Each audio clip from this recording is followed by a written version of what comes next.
Thank you for picking this video to watch today on this new member orientation.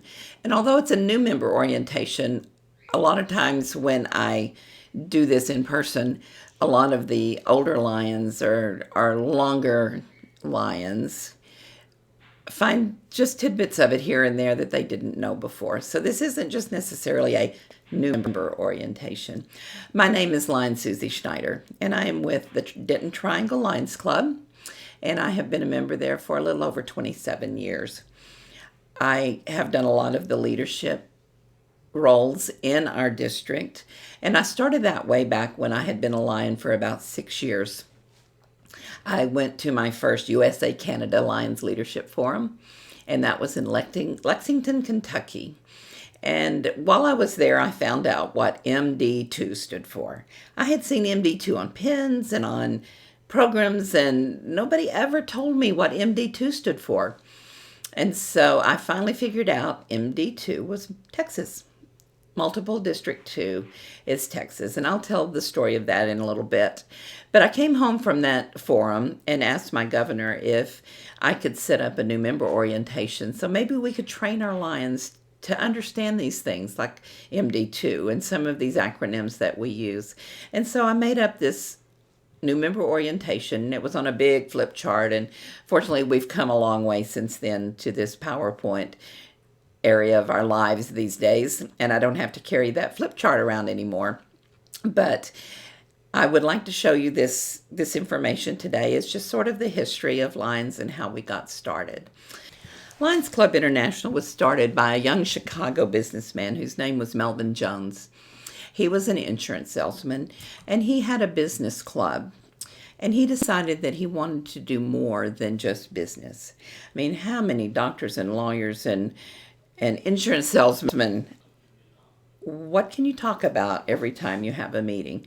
So he went on and decided that he wanted to have a service organization where not only were they meeting as businessmen, but that they would look and see what they could do to help others. He said, you can't get very far in life until you do something for someone else. So Melvin Jones went around the country looking for other clubs similar to his to see if he could get them to join him in this Lions endeavor. I used to kind of flippantly say this. Melvin Jones went around the country looking for other clubs similar to his.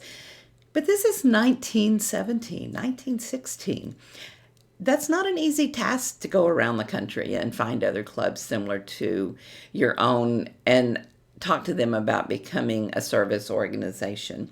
Can't even imagine what type of transportation he used, or did he telegraph? Did he write letters? How did he contact these clubs?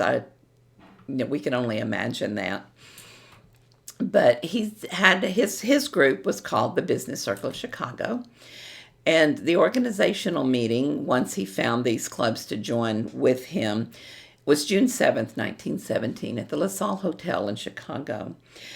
They adapted the name of one of the attendees to the International Association of Lions Clubs. And there's a whole nother story about that. We'll have to go with that some other day. But we became District 2. This is what Texas looked like when we started. We were District 2.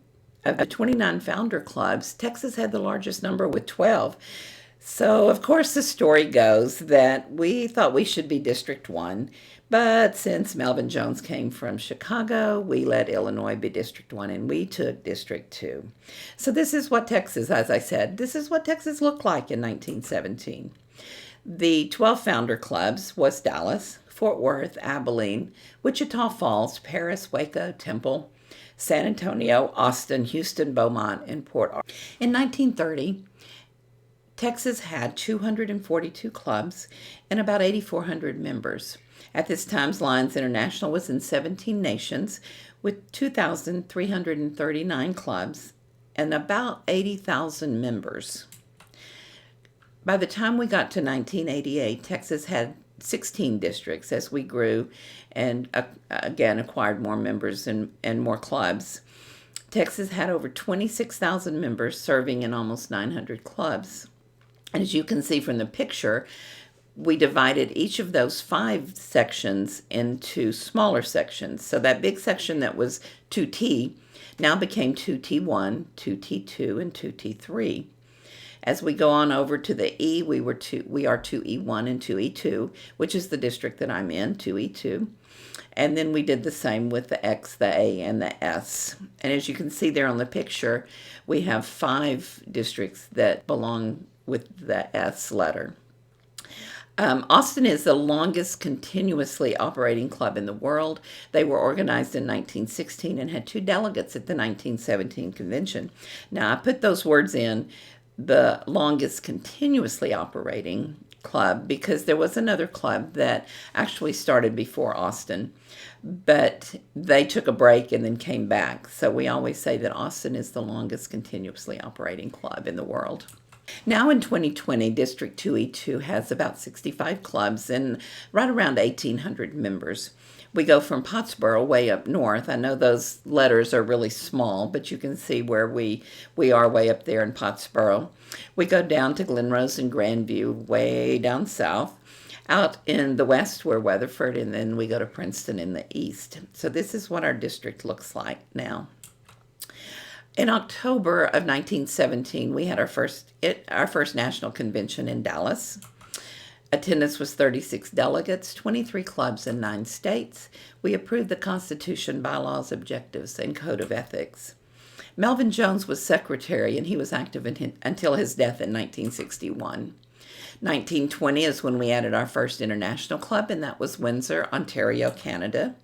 3rd, 4th, and 5th countries were China, Mexico, and Cuba. Now, of course, Cuba is no longer, and who knows, someday with the different relations we have now, maybe Cuba would come back. And I think it's a really cool story. Back about probably 8 or 9 years ago, I was at one of the USA-Canada forums, and we were introduced to the president of the first Lions Club in Iraq, and I thought that in itself was pretty cool. But the coolest thing to me about this introduction of this president is that president was female. And, we always hear that that females aren't looked upon very kindly and maybe are put down a lot of times. But the president of the Lions Club in Iraq was female. And I just thought that was kind of a really cool thing. In 1925, Helen Keller spoke at the International Convention, which was in Ohio. Helen Keller challenged Lions to become Knights of the Blind in the crusade against darkness.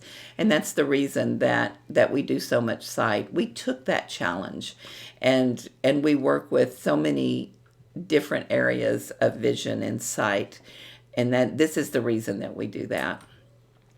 By June of 1927, there were 1,183 clubs and 52,965 Lions. 1945, Lions Club International helped to form the non-governmental organization section of the United Nations. We still have a consultant at the UN today. There's an annual Lions Day at the UN, which is usually in March, and that's when we do the awarding of the grand prize for the Peace Poster contest that we do each year. In 1968, Lions Club International Foundation was established, and this is our grant writing, our funding area of Lions Club. 1987 was a very important date. Lions Club International was the first service. 1987 was a very important date. Lions Club International was the first service organization to admit female members. In 1990, Lions launched Sight First.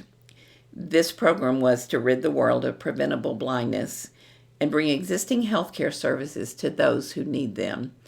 And that is a goal that was accomplished in some of the third world countries, that preventable blindness has been eliminated. Since 1917, the association has grown to include 1.4 million men and women, more than 45,000 clubs, located in 209 countries and geographical areas around the world. Who are the Lions? The official name of Lions is the International Association of Lions Clubs, or Lions Clubs International. The first acronym, that was LIONS, stood for Liberty, Intelligence, Our Nation's Safety.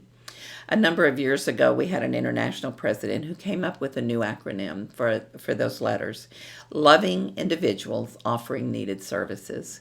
And this does very well state what Lions are these days. We are loving individuals offering needed services. One of the themes that we use now is where there's a need, there's a lion.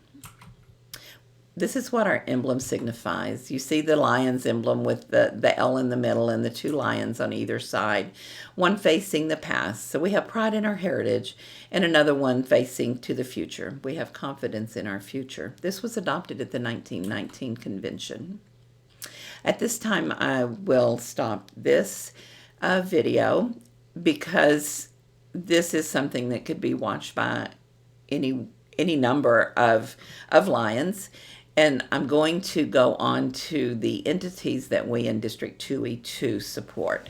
Thank you for your attendance and for watching this video.